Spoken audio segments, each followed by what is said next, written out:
It's Mr. Thomas, back with another nerd video. And for this one, if you see it in the title, this is my AAR, after action review, after action report, whatever you want to call it, on the Marvel Cinematic Universe's Phase 4. Now, being that at the time of this recording, Ant-Man and the Wasp: Quantumania is beginning Phase 5 and it comes out this weekend, I decided I want to recap Phase 4 and name some things that I liked, things I didn't like, and things that need improvement, or my ups, downs, and improvements as done in an AAR format. For those that are not familiar with the AAR format, that's a format that is used by the military. Anytime you have a training exercise, they do a debriefing, you talk about some things that went right, things that sucked, and things that could be improved on to make it better. So without further ado, let's get right into it. Now, I'm not going to sit up here and talk about every film or every TV series individually. I will take examples. And like I said, this is just my personal things of things I like, things I didn't like, and what I would like to see the MCU do moving forward. Got my little notebook here. Took some notes because I'm not going to remember all this stuff off the top of my head. So without further ado, let's get into my favorite ups. 1. Introduces the multiverse in Loki Season 1. I like the way how they use the Loki variant from 2012 that escaped at Endgame and covers his exploits and also introduces us to these parallel universes in the multiverse. Now, WandaVision did kick off Phase 4, but it was Loki that actually kicks off the multiverse saga. 2. We get Jonathan Majors as Kang the Conqueror. Now, years ago, there was rumors going around whether Jonathan Majors was going to play this character or not because of his excellent work that he did in Lovecraft Country that came on HBO. And it sucks that it got canceled after one season. But when you see him show up at the end of Loki Season 1 as He Who Remains, hey, say less. And being the fact that he is being hyped up to be the big bad of the multiverse saga, I can't wait to see what he brings to this character and what he brings to the MCU. My third one, Spider-Man: No Way Home. My personal favorite film out of Phase 4. And it wasn't even a Disney film, it was a Sony film at that. And it wraps up Tom Holland's story, origin story, mind you, of his version of Spider-Man. That way, he's not clinging on to Tony Stark's memory and he is not relying on the Avengers or anyone else. And I mean, if you haven't seen that, pretty good movie. Fan service, whatever you want to call it. I'll still go back and watch it because I love it. 4. The MCU can finally use the term mutant, being the fact that Disney now has the rights to use that since they purchased 20th Century Fox back in 2017. And the thing I love about that is, hey, we can finally get the X-Men in the MCU. It's not going to happen now, not going to happen overnight. Might happen in Phase 6, who knows, but I like the fact that you can actually use the term mutant because Namor said that he was a mutant in Wakanda Forever. And then, let me see. Oh, yeah. And they were finally able to say Scarlet Witch in WandaVision. So, yeah, there's that. Wanda Maximoff can call herself the Scarlet Witch. Even though I wish she would use her powers to keep her Russian accent and keep it consistent, but that's neither here nor there. And finally, one of my favorite ones, my favorite up, Mahershala Ali made his debut as Blade. If you watch the Eternals, he's in it at the end, in the end credit scene. He doesn't show up per se in the flesh, but you hear him in the background when Dane Whitman, aka Jon Snow from Game of Thrones, opens up the box that has the ebony blade. He says, Are you sure you're ready for that, Dane Whitman? That was Mahershala Ali as Blade. And I cannot wait to see what they do with him in the MCU. And his film is scheduled to be released in, I believe, November 2024, but I'll get back with y'all on that one.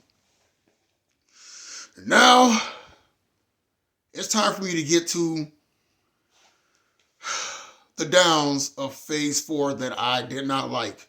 And I just felt like they just weren't necessary. And some things where I asked myself, who were the writers that they hired to write these things in there? Did they even pick up a comic book?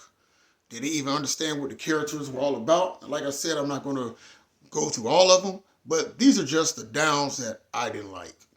1, too much comedy. Just too much comedy. And then with that comedy, it led into a lack of high stakes. 2 things that I could think of: Thor: Love and Thunder and Black Widow. Hell, I even throw She-Hulk in there. Thor: Love and Thunder, they made a joke out of everything, every bit of dialogue in that. You would at least think, with the way how Endgame went, when Thor went into a depression and he got fat and he would whip himself back into shape, Rocky montage style, you'd think he would take things seriously. But nah, let's go ahead and turn this into a comedy. Ha ha ha ha ha. Forget everything that happened in Endgame. Forget all the stuff that happened to the Avengers. Forget the fact that Tony Stark sacrificed himself. Natasha sacrificed herself. Forget all that stuff.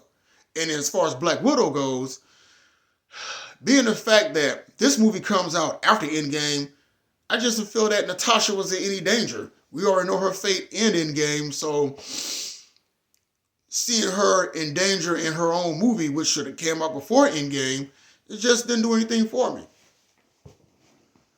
And speaking of Endgame, everything post-Endgame got taken lightly.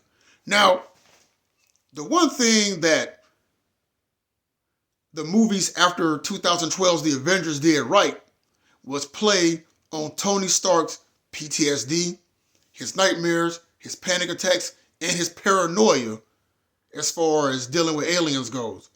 And they played on that very well. Because in Iron Man 3, think about this. If you were not used to fighting aliens and thought that you were the only superhero around, even Nick Fury told him, hey, there's a bigger universe out there than you know of. This doesn't center around you, even though you're Iron Man. And talked to him about the Avengers Initiative, cool. But once he saw up close and personal, dealing with those aliens in the Battle of New York in 2012, oh yeah, Tony was on high alert since then. And I wish that was one thing that post-Endgame they would have done, was deal with some of the heroes of how they felt after being gone for 5 years, the ones that got snapped in the dust by Thanos. For example, I wanted to see how Peter Parker, with him being a teenager, dealt with being gone for 5 years, because when he was pleading not to die and thought that he disappointed Tony Stark, I really wish they would have elaborated on that a bit more, but whatever, is what it is. The other point that made me mad, another down, the disrespect of the legacy characters that were already established. Again, Thor. Thor was just made into a total dumbass in Love and Thunder. Point blank and simple. 2, Doctor Strange. Doctor Strange gets his title of Sorcerer Supreme taken from him due to a technicality because he was gone for 5 years. That's poor writing. And the third one that really upset me the most, the Hulk. The way how the Hulk was disrespected in She-Hulk makes zero sense. I mean, they could at least let that man have a rematch at Endgame, but for him to be treated like a joke character, Disney needs to get those movie rights from Universal. Or even if they don't, they still could have did the Hulk better. It don't make no sense for that man to start off as a grizzly bear, but then after an Endgame, well, after he got his butt handed to him by Thanos in Infinity War, he's just a big old cuddly teddy bear now. That's unacceptable as hell to me. Another thing I didn't like, you had living MacGuffins that served no purpose for the overall plot of whatever story they was in. The 3 I could think of, 1, America Chavez and Multiverse of Madness. What was the purpose of her being there? We know nothing about America Chavez. She just punches holes and goes to dimensions, and Wanda just wants her for what? Just to bring back some imaginary kids that she could just like create on her own. She wants to destroy all life, and they just use her as a plot point. Made no sense to me at all. 2. Riri Williams in Wakanda Forever. Riri just didn't serve any purpose in that movie, if you ask me. She was just there. It would have been better off if they would have introduced her own series versus throwing her in Wakanda Forever as a plot device just so Wakanda and not Atlantis, Telecon, I'm just going to say not Atlantis, can have a little feud or whatever. That would have worked better if there was some forces behind the scene that actually instigated a conflict between Wakanda and not Atlantis instead of just throwing this girl into there. And on top of that, Riri just made me just go, girl, just stop talking. Just stop it. Whoever wrote her character doesn't need to write that series. And 3, Kamala Khan in Ms. Marvel. Not necessarily her character. Well, her character and the bangle that she had. Now, for her just to be a fan of Captain Marvel is why she wants to be a hero, I'm like, yo, she should have went through some struggle the same way Peter Parker did in No Way Home. Experienced loss, experienced grief. Really live up to that title, No Way Home. But now they just wanted to play it safe with her. And then the bangle itself served no purpose. I forget what the bangle was about. I'm not going to go back and rewatch it, I'm just being honest.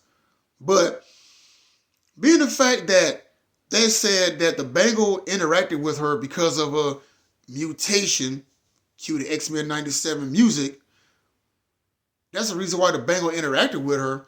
Anyone who knows how mutant powers work knows that you don't need some magical charm to activate your mutant powers. That is something that you're born with and it doesn't come to fruition till you're a teenager. Next step in evolution, but whatever at this point. And finally, my biggest down, as I wrote in these notes here, the villains.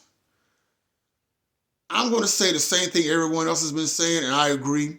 As far as the MCU goes, their villains are like the weakest aspect thus far. They'll start out with a decent villain, but then later on, it's like they just dropped the ball with the villains. And one of the biggest examples of dropping the ball with a villain was Gore the God Butcher in Thor Love and Thunder. In the comics, Gore is an extinction level, Omega level event threat to Thor.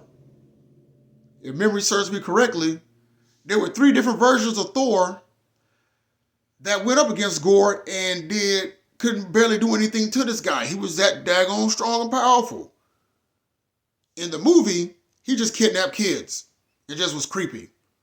Like that creepy man that has a van full of candy and says, hey kids, want to play with me? That was just real creepy. And he kidnaps these kids just so he can go to the edge of the universe and wish his dead daughter back to life when he fights in eternity. And that made no sense to me. And as far as the God Butcher part goes, they talked about it.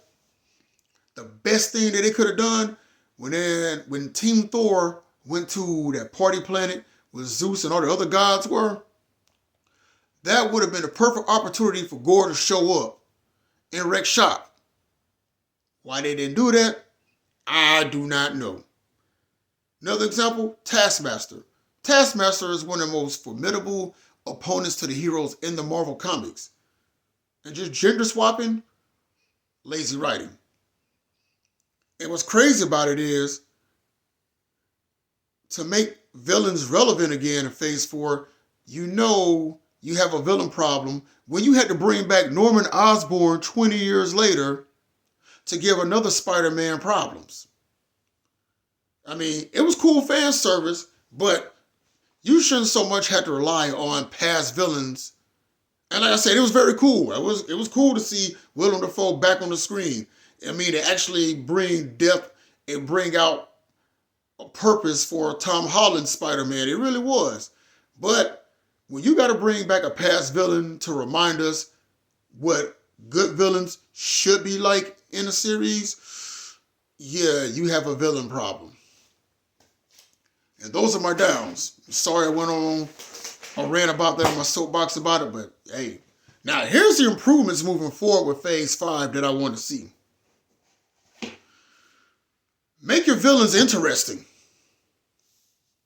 Kang the Conqueror has already been set up to be a threat in this multiverse saga. Everything established with him in Phase 4 at the end of Loki, moving forward. And if they turn Kang into a joke character, I'm going to be slightly pissed with whoever is behind the studios doing all this stuff. They make him to a joke character, but I highly doubt they do that with him.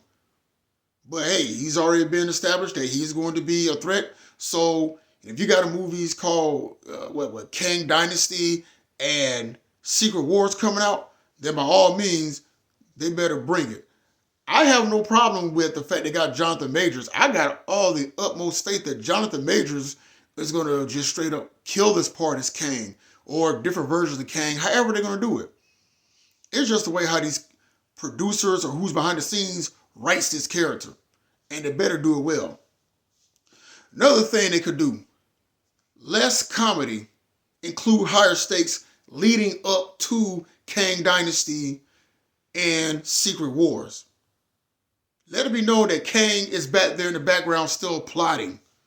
Let it be known that he's still back there. His grand scheme of destroying the multiverse or whatever it is going to happen. You can have comedy, but there's a balance of comedy and action. Further proof of doing that, look at the Lethal Weapon movie series with Riggs and Murtaugh. There were times that they knew when to be serious, and there are times when they knew to be funny, but not force the comedy on you. It has to flow naturally. Same way with the action. Let it flow. Let the story tell the action and the comedy and make it gel together. And also, third one, if you're going to use a MacGuffin to move a story, the best example of that, we'll look at 2017's Logan, Hugh Jackman's final outing as Logan. Well, being the fact he's come back in Deadpool 3 as a different Logan variant, but hey, whatever. Look at how they did X-23. She served a purpose to the overall advancement of the plot of that film. And she wasn't just there to be in the way, because if you saw the movie, she knows how to handle her own, which is cool. And also, being the fact that the mutants, you know what I'm saying, and Blade are in the MCU now, I hope, however they're written, I hope that it doesn't, I hope whoever writes the storylines for them, one, I don't want to see a PG-13 Blade. I really don't. We already had 2 good Blade films. Blade Trinity was, and then let's not forget that god-awful 2006 series that came out on Spike TV back in the day. Matter of fact, I remember watching that before I deployed to Iraq when I was in the Army. But yeah, and I went back and watched it some 5 years later. Yeah, it was, the less said about it, the better. Whoever wrote it, I hope they do not use that same formula. So when we bring in Blade and his film coming out in 2024, please do not water this character down, because Blade is a cool character, a cool kick-ass character at that. And with the X-Men, I hope they don't make the X-Men too woke to where they're trying to tell us more of a message versus telling a story. Need further proof on how to do the X-Men? They need to take notes from Chris Claremont, who brought the X-Men out of obscurity for 16 years when he was with Marvel Comics, in which instead of it being focused on saving the world, saving the universe, focus on bringing out those characters to make us care. And with that being said, those are my ups, my downs, and improvements, AAR style, that I want to see, or with Phase 4 of the MCU. And with Phase 5 on the horizon, started with Quantumania, I want to see how far this rabbit hole really goes. So, till next time, I'll see you on the next one.